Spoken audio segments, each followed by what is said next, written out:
In the last episode, homeowners Jamie and Sonia welcomed us into their beautiful home and shared the story of their self-build journey. In this episode, they'll take us through the design decisions that shaped each element of their dream home.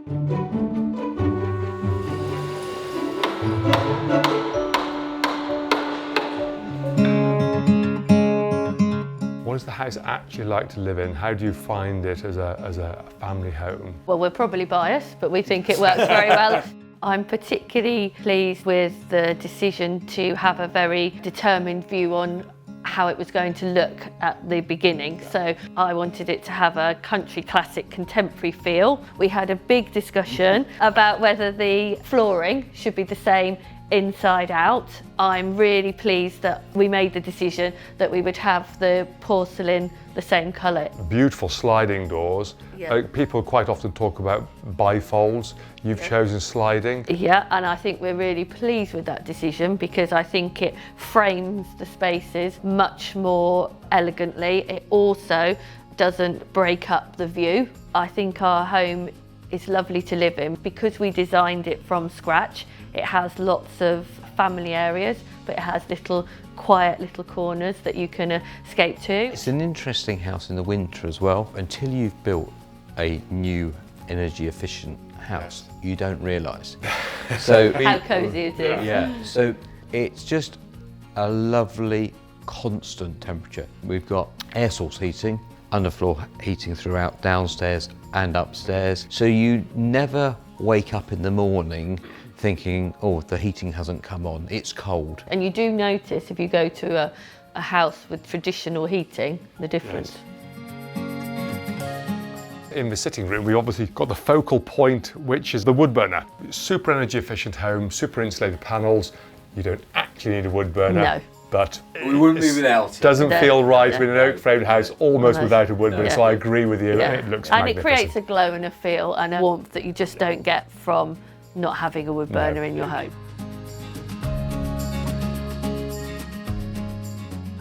Nice to go and have a look at the upstairs, and fantastic space here with the vault and the stairs, landing. Yeah, it creates a real wow as you come up the drive and also when you enter the house. Yeah. I think that's really important to set the scene of a house, to have a lovely entrance that you can dress at different types of the year. And the light, so the length of each bulb or the drop, is that you can adjust that? Yes, I was in a very similar position as here with the electrician balanced on the scaffold, individually placed, and he tied them at the top. All the rooms upstairs have got vaulted ceilings. Yes. So what we've done is where the bathrooms are, we've created the loft area. We've also got a mechanical heat recovery system. So that's blowing fresh air into the bedroom here, fresh air into the bedrooms, fresh air into the sitting areas, and sucking the stale air out Exactly from right, the yeah. bathrooms, kitchen, using that heat to warm up the filtered fresh air coming in. So here we've got a really sort of, I think, important part of any house, and that is like the service wing or the service entrance into the house, is how that's thought through. Here we've got the garage behind us here, so you park here. How do you utilise this area? I think this space is invaluable to how our home runs. So, for example, if you're bringing shopping in, straight through that door is the larder beyond or straight into the kitchen. And also the designs that we have allow for families to evolve. So you have to think about what's important now, but you also need to think what your lifestyle or your life might look like in the next 5, 10, 20 years.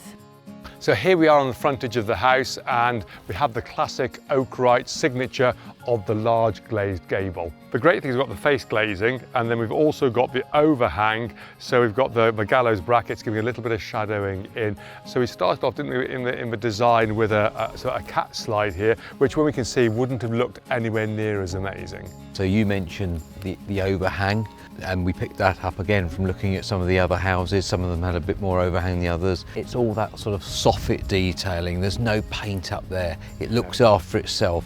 Even the choice again of roof tile, that was a conscious decision to go for the clay tile.